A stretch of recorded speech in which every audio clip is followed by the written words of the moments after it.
안녕하세요. 늘 기도해 주시고 후원해 주셔서 감사합니다. 그동안 그 비자를 위해서 계속 기도해 주셨는데 드디어 나왔습니다. 그래서 다음 주에 들어갈 수 있게 됐습니다. 할렐루야. 코로나 이후에 그 파키스탄에서는 그 비자 신청하는 것을 이제 대면으로 안 받고 인터넷으로 받았어요. 인터넷으로 받으면서 행정이 다 바뀌고 또 부정부패가 심하니까 직원들을 싹 물갈이를 해버렸는데, 그분들이 일하면서 제일 귀찮은 사람들이 이 선교사잖아요. 그러니까 이 선교사 비자를 다 안 주기를 시작했습니다. 그래서 계속 안 주다가 이제 올 초에 파키스탄 안에서 이제 그 비자를 연장받는 분들이, 이제 선교사 그 종교 비자죠, 그걸 연장받는 분들이 받게 됐다는 소식을 들었고요. 그 다음에 이제 파키스탄 바깥에서 신청한, 이제 저 같은 경우 안식년 나왔다 밖에서 신청을 했는데, 저 같은 경우도 이제 드디어 받을 수 있게 되었습니다. 감사하게도 제가 그 파키스탄 바깥에서 받는 선교사, 그러니까 종교 비자로는 아마 처음이지 않을까 싶어요. 참 어려웠는데 그동안 기도해 주셔서 이렇게 갈 수 있게 되었습니다. 감사합니다. 전 한국에 있는 동안에 이제 제가 파키스탄에서 신학교 강의를 하기 때문에 계속해서 그 신학교 강의를 위한 그 구약학 공부하고 선교학 공부를 계속 학업을 계속 했고요.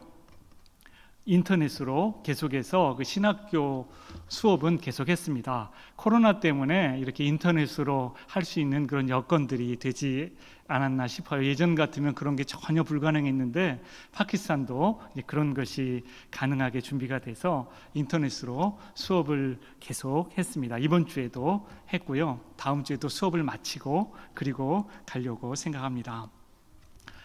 한 가지 좀 기도를 부탁드리는 것은, 저는 나왔는데 아직 아내가 비자가 안 나왔어요. 그래서 같이 들어갈 수 있으면 참 좋겠는데, 안 나오면 저라도 먼저 다음 주에 들어가도록 하겠습니다. 기도해 주시기 바랍니다. 자, 그러면 하나님의 말씀 나누겠습니다. 자, 오늘 말씀은 예루살렘에 아수르 군대가 쳐들어와서 이제 포위해 있는 그 상황 가운데 있는 말씀입니다. 아수르는 유다 왕국, 남유다 왕국하고는 비교가 안 되는 아주 큰 나라죠. 강대국입니다. 당시에는 가장 큰 강대국이라고 할 수 있습니다. 거기에 유다가 대항을 하는 것은 마치 계란으로 바위를 치는 것처럼 불가능한 상황이지요. 히스기야 왕은 어떻게든 싸워보려고 반아수르 연맹을 만들었습니다. 여러 작은 도시국가들과 힘을 합해서 이 아수르에 대항을 하는 겁니다. 속으로 내심 바라기는 이렇게 반아수르 연맹을 만들어서 싸우면은 더 남쪽에 있는 큰 강대국 애굽, 이집트죠. 애굽에서 도와줄 것으로 그렇게 기대를 하고 반아수르 연맹의 앞장을 서게 됩니다. 그런데 이 아수르가 그렇게 호락호락한 나라가 아니죠. 굉장한 강대국이었습니다. 반아수르 연맹에 동참했던 북쪽의 여러 작은 도시들 국가들이 모두 점령을 당했고요. 북이스라엘도 사마리아 성, 난공불락의 요새라고 할 수 있는 그 사마리아 성까지 함락되었고, 이스라엘 백성들은 포로로 잡혀가서 노예로 전락하고 말았습니다. 애굽이 도와줄 것으로 생각했지만 애굽은 나몰라라고 있는 그러한 상황 가운데 홀로 남유다가 남아있고, 그 왕으로 히스기야 왕이 있었습니다. 히스기야와 유다는 위태롭기 짝이 없는 거죠. 불안불안하게 그렇게 아수르와 대항하여 있습니다.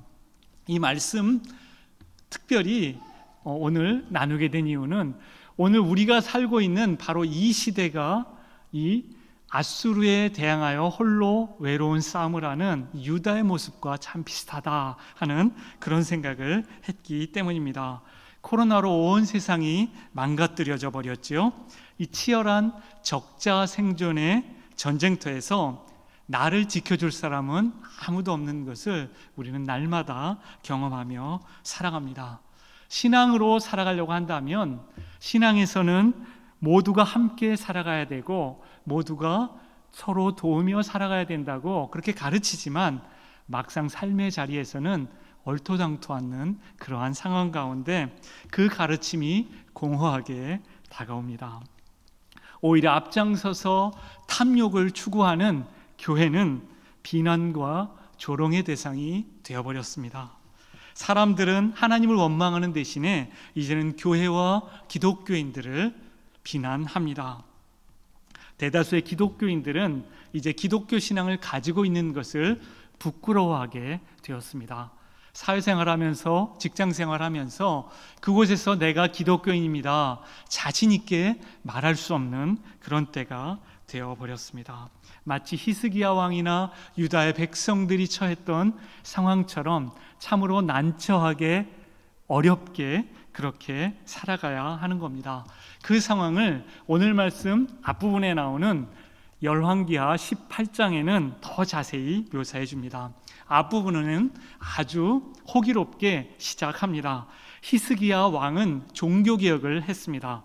그동안 하나님을 제대로 섬기지 못하는 남유다의 백성들에게 하나님께로 돌아오라고 외치면서 성전을 정화하고 산당을 부수고 하나님의 말씀으로 살아가야 한다고 열심히 외치며 신앙으로 나라를 일으켜 보려고 하였습니다. 이렇게 열심히 신앙으로 살려고 한다면 하나님께서 복을 주시면 참 좋겠건만, 이렇게 열심히 믿음으로 굳게 서보려고 한다면 좀 좋은 일이 있었으면 좋겠건만, 어찌된 일인지 오늘 말씀에 이스라엘 백성, 즉 남유다의 백성들에게는 전쟁이 다가왔습니다. 아무리 신앙으로 살아보려고 해도 이 전쟁을, 어려움을 막아내지는 못하는가 봅니다. 가장 강력한 아수르의 군대가 하필 그 적군입니다. 이 어마어마한 조공을 바치는 장면이 열왕기하 18장에 나옵니다. 그 금액이 얼마나 크고 어마어마하든지 이 히스기야 왕은 왕궁의 모든 곳간을 털어서 은과 금을 모아 보낼 수밖에 없었고요. 그게 부족해서 성전 기명들, 그 그릇들이 금과 은으로 되어 있죠. 그것까지 모두 바칠 수밖에 없었습니다. 심지어는 성전을 새롭게 하면서 기둥들에 금박을 씌웠거든요. 금으로 다 둘렀는데 그것까지 모두 벗겨내서 이 아수르에게 조공으로 바칠 수밖에 없었습니다. 그 할당량은 어마어마하고 여러 도시들을 빼앗길 수밖에 없었습니다. 그 일제 강점기를 사셨던 제 외조모께서 계셨는데 지금은 하나님의 부르심을 받았는데, 그 외조모께서 종종 얘기하셨습니다. 그 일제 강점기 때 얼마나 많이 빼앗겼는지, 노스의 밥숟가락이며 노스의 밥그릇까지 모두 빼앗겨가지고 평생을 그때를 생각하면서 억울해하시면서 종종 저에게도 말씀해 주셨습니다. 이게 힘없는 사람들의 약소국 백성의 서름이죠. 어떻게 할 방법이 없는 겁니다. 좀 어떻게 해보려고 해도 견딜 수가 없는 거죠. 오늘 말씀의 랍사게는 여기에 한 수를 더 뜹니다. 이 아수르에서 파견받은 이 랍사게는 아마 그 아수르의 그 지도자에 해당하는 것 같습니다. 이 랍사게가 이름은 아니고 그 직책에 해당한다고 합니다. 하나님을 모욕하기까지 합니다. 지금 전쟁에서 유다의 백성들이 궁지에 몰린 것은 유다 백성이 아니고 너희들이 믿는 야훼 하나님이, 여호와 하나님이 힘이 없기 때문이다. 너희들도 견뎌내지 못할 것이다.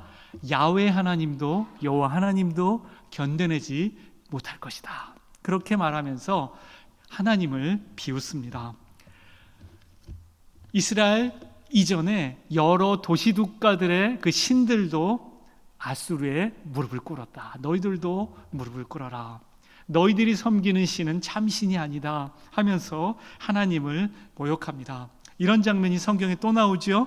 어디에 나옵니까? 골리앗 장군 때 나오잖아요.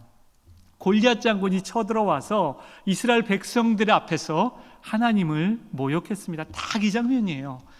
얼마나 이스라엘 군사들이 그 당시에 초라했습니까? 오늘 말씀에 유다의 히스기야 왕이 그런 초라함을 느낄 수밖에 없었습니다. 상대편 아수르 왕국은, 아수르의 군대는 그만큼 강력하기만 했습니다. 저는 이 말씀 보면서 참 가슴에 와닿더라고요. 저는 이스라엘 백성들이 느꼈던 그 초라함이 어떤 것일까 아주 잘 와닿더라고요. 왜냐하면 제가 벌써 22년째 나그네 생활을 하잖아요. 나그네 생활이 굉장히 수시로 무시로 서러움을 느낍니다. 한국에 오니까 따뜻하게 대해주시고 얼마나 좋은지 몰라요. 그런데 그 땅의 파키스탄 분들은 제가 굉장히 낯선 존재입니다. 더군다나 기독교 신앙을 위해서 온 사람이기에 환영할 이유가 없는 거죠. 그뿐만이 아니고 저는 생긴 게 그 사람들과 다르잖아요. 저만 달라요. 저는 늘 익숙한데, 저는 마치 그 사람들과 잘 어울린 것 같은데 그 사람들이 볼 때 저는 언제나 새로운 이방인입니다. 어디를 가나 사람들이 누구 할 것 없이 다 쳐다봐요. 얼마나 외로운지 몰라요. 이렇게 다 쳐다보는 것이 처음에 좋은 줄 알았는데 좀 지나니까 굉장히 외롭더라고요. 그러다가 나중에 이제 한국에 들어올 때 태국을 거쳐서 오거든요. 태국만 와도 마음이 편안합니다. 안 쳐다봐요. 저랑 비슷하게 생겼기 때문에. 그런데 그 땅에서는 쳐다봅니다. 그냥 쳐다보는 것이 아니고 뭔 일 생기면 얼마나 털털 뭉쳐서 비난하는지 모릅니다. 교통사고가 나잖아요. 한적한 길에서 교통사고가 났는데 어느 순간에 어디서 나왔는지 참 시간이 많은 분들이 많아요. 막 모여듭니다. 수십 명이 둘러싸가지고는 저 혼자 앞에 두고 막 손가락질하면서 욕을 해댑니다. 제가 잘못한 것도 없는데도 다 물어줘야 돼요. 교통사고 나면은 참 서럽죠. 작은 건데 그런 게 굉장히 서러움으로 다가옵니다. 평상시에는 괜찮은데 좀 제가 피곤할 때, 좀 외로울 때, 힘들 때 이런 것들이 굉장히 힘겹게 다가옵니다. 권총강도를 2번이나 만났습니다. 40도가 넘는 무더위에 매일 몇 시간씩 전기가 끊어집니다. 교통사고와 전염병은 늘 가까이서 있습니다. 위험에 노출되어 있는 거죠. 그래도 주의 복음사역 감당하면서 열매가 좀 많으면 힘이 좀 날 텐데 그것도 쉬운 일은 아닙니다.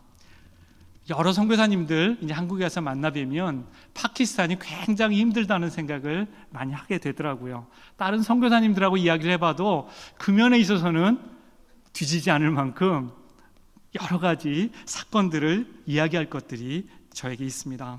저는 제가 가장 손해보고 사는 사람이라고 늘 생각하면서 그런 마음을 가졌던 것 같습니다. 평생을 이렇게 희생하며 사는 것이 신앙인의 일이구나, 사역자의 삶이구나, 그런 생각을 자주 했거든요. 그런데 한국에 와서 보니까 저만 힘든 게 아니더라고요. 한국에서 목회하는 저와 신학교에서 같이 공부했던 친구, 목사들 만나보면 그분들 너무너무 힘드시더라고요. 직장에 다니는 분들 보면은 그분들도 많이 힘드세요. 어느 한 분 쉽게 사는 분이 없으시더라고요. 저는 스스로 생각하기를 나만 힘들구나, 나만 어렵구나, 나만 외롭구나 생각했는데 모두가 똑같은 거였어요.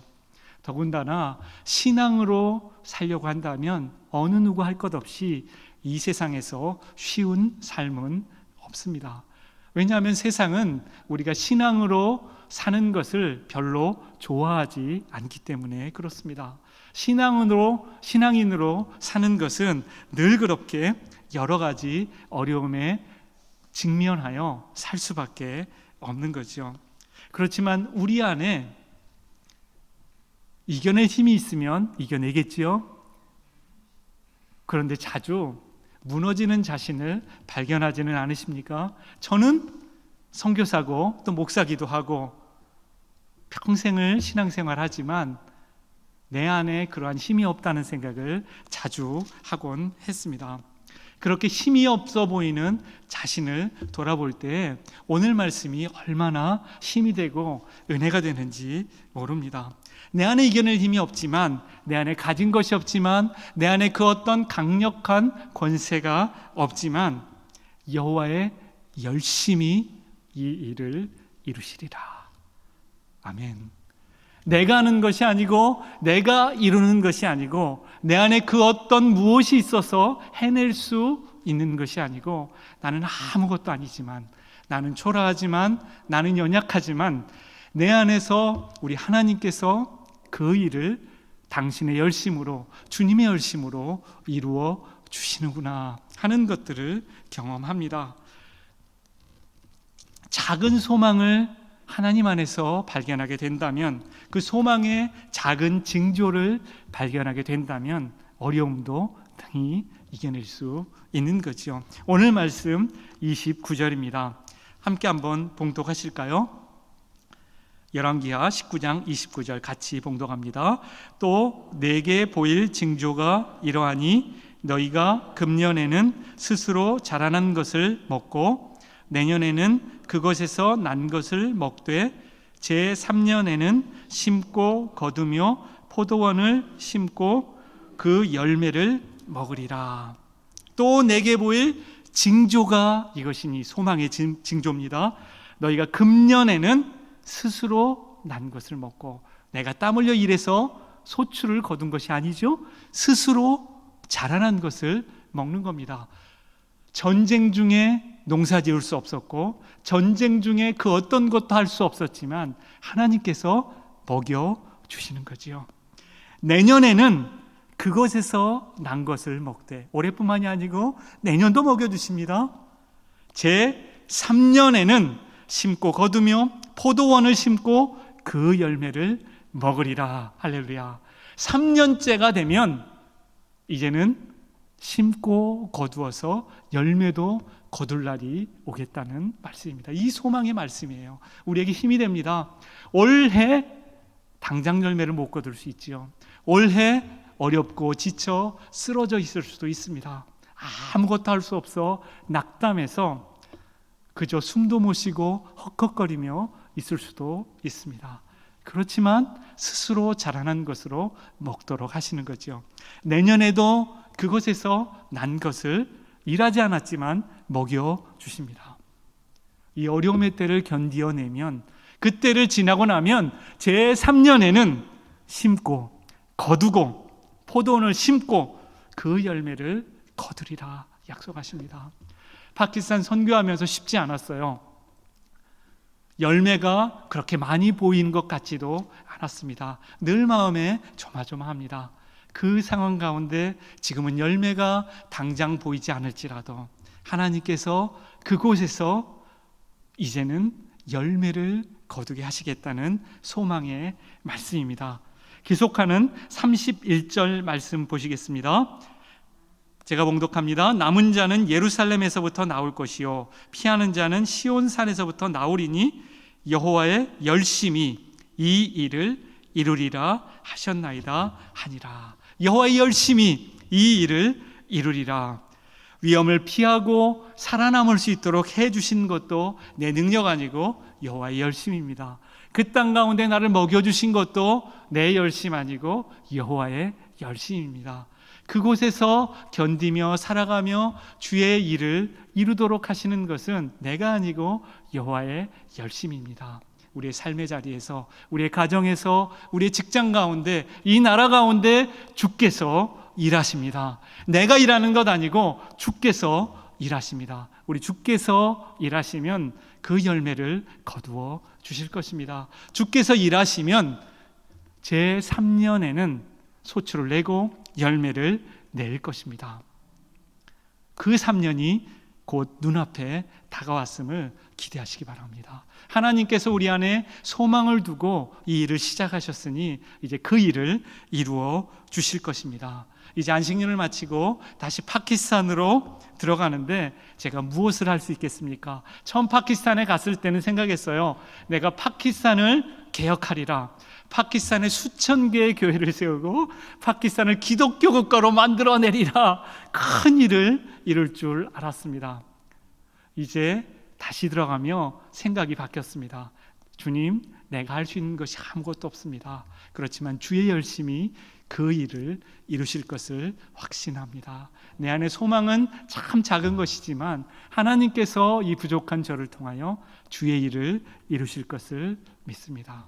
그 소망에 우리 모두 함께 동참하실 수 있기를 바랍니다. 이 저녁 함께 기도하며 우리의 기도를 통하여 주님께서는 그 일을 이루어 주실 것입니다. 이 코로나 상황 가운데 이 어려운 우리나라에 우리의 기도를 통하여 주께서는 한국교회를 새롭게 하시고 이 한국 땅에 주의 은혜를 베풀어 주시고 주의 열매를 거두도록 해 주실 것입니다. 거대한 골리앗과 같은 이 아수르 군대가 눈앞에 있지만 주께서 함께 하시면 주의 열심으로 주의 일을 이루실 줄을 확신합니다. 함께 기도하시겠습니다. 하나님 아버지, 여호와의 열심이 주의 구원을 이루실 것을 확신합니다. 여호와의 열심이 선교의 일을 이루실 것을 확신합니다. 우리는 비록 작고 초라하지만 기도할 힘마저 때로는 없지만 여호와의 열심히 이 저녁 우리로 기도하게 하시고 주의 구원을 우리 각 가정에 이루실 것을 믿습니다. 우리 노량진교회 주의 구원으로 충만할 것을 믿습니다. 상하고 찢긴 우리나라에 주의 구원으로 가득할 것을 소망합니다. 저 멀리 복음이 필요한 파키스탄에서도 주의 구원을 이루어 주옵소서. 주님, 우리를 구원하여 주옵소서. 주의 열심으로 우리의 구원을 이루어 주옵소서. 구원의 주 예수 그리스도의 이름으로 기도합니다. 아멘.